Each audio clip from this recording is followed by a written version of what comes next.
भारत ही नहीं बल्कि दुनिया के one of the greatest businessman में से रहे मिस्टर रतन टाटा सर अब हमारे बीच नहीं रहे।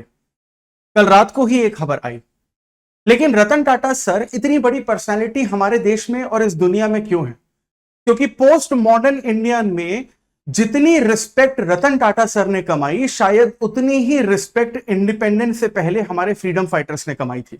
जिस तरीके से फ्रीडम फाइटर्स ने इस देश को गुलामी से आजादी दिलवाई, उसी तरीके से मिस्टर रतन टाटा ने इस देश को आजादी के बाद मॉडर्न इंडियन हिस्ट्री में स्पेशली 1991 के बाद इस देश को इकोनॉमिक स्लेवरी से आजादी दिलवाई। और ये आज का चहल एकेडमी का वीडियो इस ग्रेट पर्सनालिटी को एक श्रद्धांजलि है चहल एकेडमी की तरफ से, जहां पर हम इनकी पूरी की पूरी हिस्ट्री, इनके अचीवमेंट्स और इन्होंने लाइफ में क्या हासिल किया है, एजुकेशन और बिजनेस को किस तरीके से आगे बढ़ाया, उसके बारे में जानेंगे। एजुकेशन के लिए, स्टार्टअप के लिए और इकोनॉमिक इंडिपेंडेंस के लिए इस देश के युवा सबसे ज्यादा अगर किसी व्यक्ति से इंस्पायर हुए हैं तो वो मिस्टर रतन टाटा सर ही रहे हैं। और ये वीडियो उन्हीं के लिए आज श्रद्धांजलि है। Welcome to Chahal academy, this is Anubhav Deepani. तो ये जो हमारी one of the greatest personality रही है, सबसे पहले हम लोग इनके हिस्टोरिकल बैकग्राउंड के बारे में जानने की कोशिश करते हैं। आजादी से पहले ही 28 दिसंबर 1937 को ये पैदा हुए थे और ये जो फॉर्मर इंडस्ट्रियलिस्ट चेयरमैन रहे हैं टाटा सन्स, उसके टाटा ग्रुप के आगे चलकर हेड भी बने हैं। जितना रोल इनका रहा है, इनके फादर का भी उतना ही रोल रहा है। खासकर आज झारखंड में अगर हमें इंडस्ट्रियलाइजेशन देखने को मिलता है, एम्प्लॉयमेंट, रोजगार देखने को मिलता है, डेवलपमेंट की राह देखने को मिलती है, तो उसमें सबसे बड़ा रोल, यहां तक कहा जा सकता है कि झारखंड की स्टेट गवर्नमेंट से भी ज्यादा बड़ा रोल कहीं ना कहीं Tata Sons and group industries का ही रहा है। 1961 में इन्होंने टाटा ग्रुप को ज्वाइन किया और बाद में 1991 में ये टाटा ग्रुप के चेयरमैन बने। ये एक बहुत कॉम्प्लिकेटेड एरिया था, रीजन था, वक्त था जब रतन टाटा ने टाटा ग्रुप और इंडस्ट्रीज की कमान अपने हाथों में संभाली, क्योंकि उस वक्त भारत का समाज और भारत की अर्थव्यवस्था पूरी तरीके से बदल रही थी, क्योंकि लिबरलाइजेशन, प्राइवेटाइजेशन और ग्लोबलाइजेशन के वक्त ये चेयरमैन बने थे। लेकिन रतन टाटा के लिए ये किसी चैलेंज की तरह नहीं था। रतन टाटा ने इसे एक अपॉर्चुनिटी की तरह देखा, जहां पर वो अपनी इंडस्ट्री को, अपनी कंपनी को और साथ ही साथ इंडिया की इकोनॉमी को बेहतरीन तरीके से आगे बढ़ा सकते थे। क्योंकि रतन टाटा का हमेशा यही कहना था कि वो डिसीजन सही नहीं लेते, पहले वो डिसीजन लेते हैं और उसके बाद उसे सही बनाते हैं। और रतन टाटा की कही ये बात रतन टाटा ने खुद 1991 के बाद हर समय, हर साल, हर दशक में पूरी तरीके से सही साबित की है। इनकी लीडरशिप में हमें टाटा ग्रुप का डाइवर्सिफिकेशन बहुत ज्यादा देखने को मिलता है। 1991 से पहले टाटा जहां पर कुछ सीमित क्षेत्रों तक ही रहता था, बिजनेस करता था, उसके बाद हमें 1991 के बाद जब रतन टाटा एक मेन लीडर, एक पिक्चर, एक सिनेरियो में हमें दिखते हैं, तो रतन टाटा का जो ग्रुप है वो सॉफ्टवेयर, टेलीकम्युनिकेशन, ऑटोमोबाइल, अलग अलग जगह पर गया और अपनी ब्रांड वैल्यू पूरी तरीके से यहां पर ये क्रिएट करते हैं। अगर रतन टाटा की नोटेबल अचीवमेंट्स की हम लोग यहां पर बात करें तो उन्होंने बहुत बड़े बड़े जो ब्रांड्स हैं उनको अक्वायर किया, जिसमें जैगुआर, लैंड रोवर जो है वो हमें सबसे ज्यादा देखने को मिलता है। वो एक अलग बात है कि आगे चलकर इस एक्विजिशन के लिए बहुत ज्यादा कंट्रोवर्सीज भी देखी गई, क्योंकि रतन टाटा ने अपने टाटा ग्रुप एंड इंडस्ट्रीज के जो बहुत सारे रिसोर्सेस हैं इस पर्टिकुलर एक्विजिशन के लिए बहुत ज्यादा स्ट्रेच किए, लेकिन उसको अभी हम लोग थोड़ी देर में बात करेंगे। यहां तक कि मिडिल क्लास फैमिलीज के भी ट्रैवल का यहां पर इन्होंने बहुत ज्यादा ख्याल रखा। 2008 में जब टाटा नैनो कार ये लेकर आए, जिसे उस वक्त पर लख टकिया कार भी कहा जाता था, कि 1 लाख रुपए में एक मिडिल क्लास फैमिली भी एक 4 व्हीलर का जो एंटरटेनमेंट या एंजॉयमेंट है वो ले सकती है। और ये जो प्रोजेक्ट था ये इनकी इंडस्ट्री की सक्सेसफुल ना होने के लिए, लेकिन सिर्फ और सिर्फ मिडिल क्लास के लिए कोई एक ऐसी इंडस्ट्री है जो काम करती है, उस चीज को साबित करने के लिए था। क्योंकि रतन टाटा की इंडस्ट्री और रतन टाटा को एज अ पर्सनालिटी अगर हम लोग देखें तो उन्हें एक कैपिटलिस्ट की तरह नहीं देखा जाता, उन्हें एक रोल मॉडल और एक ट्रस्ट की तरह देखा जाता है। जब भी हम कोई नया प्रोडक्ट या फिर आम चीजें सुपरमार्केट में खरीदने जाते हैं और जब हमें बेसिकली ये पता चलता है कि कौन सा प्रोडक्ट अलग अलग कंपनीज का है, तो सबसे पहले हम टाटा की तरफ ही जाते हैं।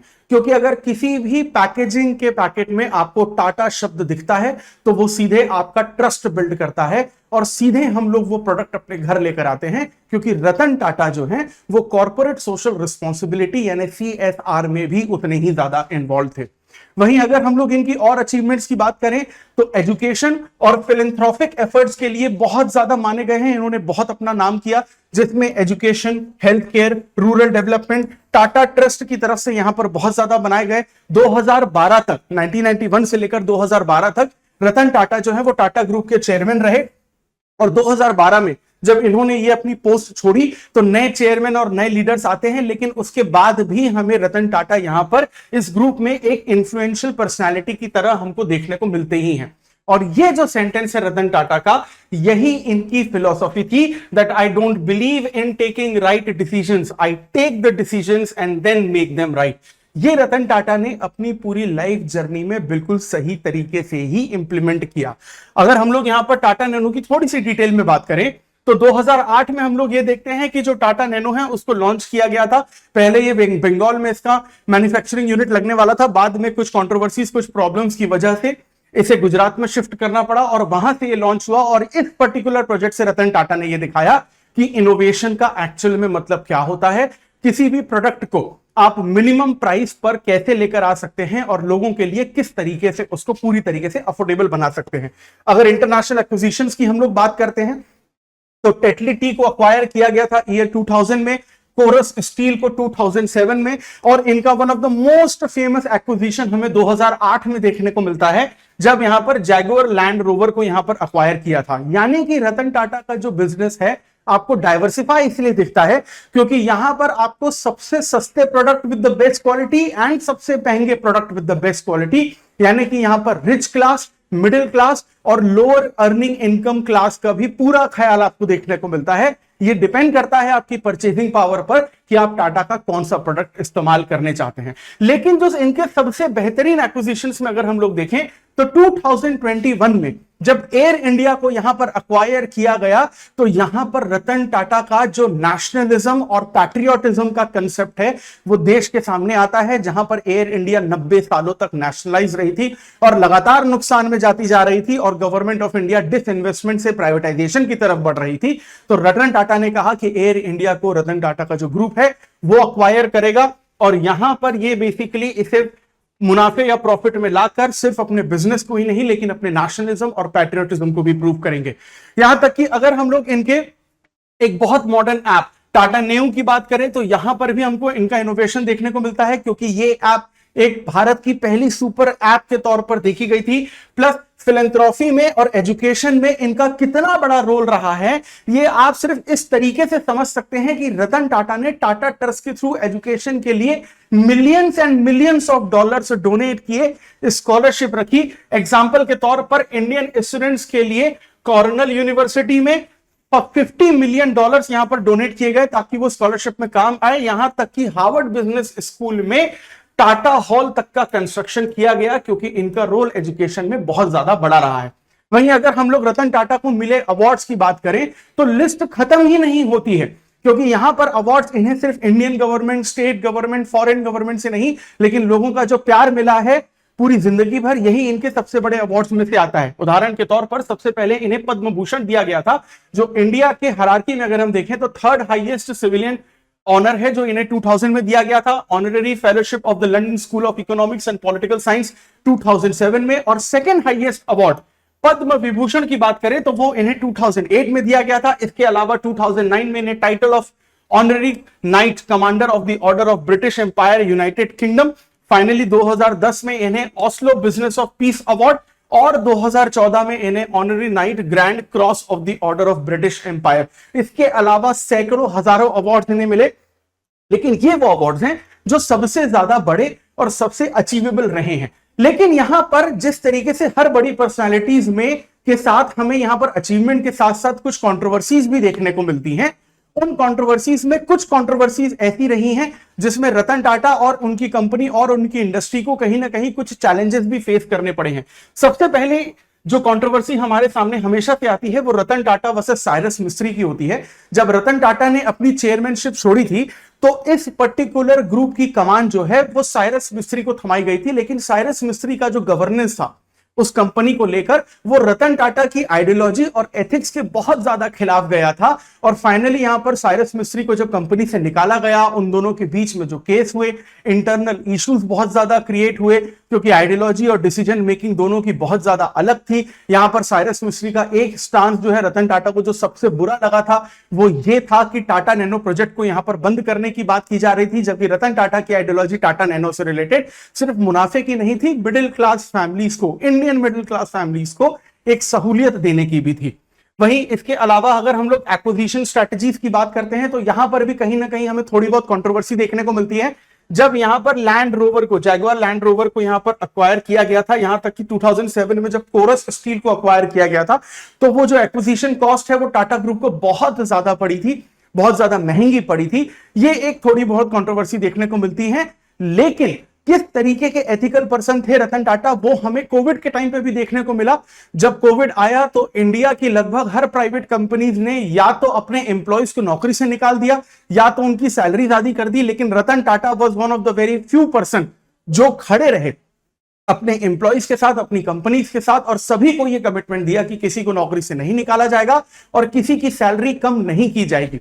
इसीलिए इस देश के लोगों के फेवरेट बिजनेसमैन आपको रतन टाटा देखने को मिलते हैं। रतन टाटा से बहुत ज्यादा अमीर बिजनेसमैन भी आपको इस देश में देखने को मिलते हैं, लेकिन जब अब आइडल की बात करते हैं तो रतन टाटा का जो नाम है वो सबसे पहले आपके दिमाग में आता है, क्योंकि इस देश के बड़े से बड़े बिजनेसमैन ने जितना पैसा कमाया नहीं है उतना तो रतन टाटा पैसा कमाकर, डोनेट कर भूल चुके हैं। यहां तक कि रतन टाटा की कुछ और कंट्रोवर्सीज भी रही हैं। कई बार बेसिकली क्या है कि जो बिजनेस प्रैक्टिसेस रही हैं रतन टाटा की, उसमें थोड़े बहुत इश्यूज हमें देखने को मिले हैं, क्योंकि जो बेसिकली एक्विजिशन किए गए थे कई बार उसमें बेसिकली कुछ तरीके के ऑडिट के भी हमको चैलेंजेस या कंट्रोवर्सीज देखने को मिलती हैं। टाटा ग्रुप के कुछ ऐसे प्रोजेक्ट्स रहे हैं जहां पर एनवायरमेंटल कंसर्न्स जो हैं एनजीओ ने या एनवायरमेंटल ग्रुप्स ने यहां पर बताए थे। टाटा नैनो के साथ इश्यूज बहुत आया था क्योंकि यहां पर सस्ता तो बहुत कर दिया गया था कार को, लेकिन प्रॉब्लम यह थी कि क्वालिटी के साथ यहां पर कॉम्प्रोमाइज किया गया है, ऐसी खबरें आ रही थी। कई बार ऐसा होता है कि कुछ केसेस में हमें देखने को मिला कि कुछ टाटा नैनो कार में आग भी लग गई थी, तो सेफ्टी कंसर्न से वो एक बड़ी कंट्रोवर्सी इनके करियर में हमें देखने को मिलती है। लेकिन at the end of the day इनके जीवन के अंतिम समय में इनके बारे में सिर्फ यही कहा जा सकता है कि रतन टाटा एक इंडस्ट्रियलिस्ट ही नहीं, एक नेशनलिस्ट की तरह इस देश के लिए काम करके गए थे।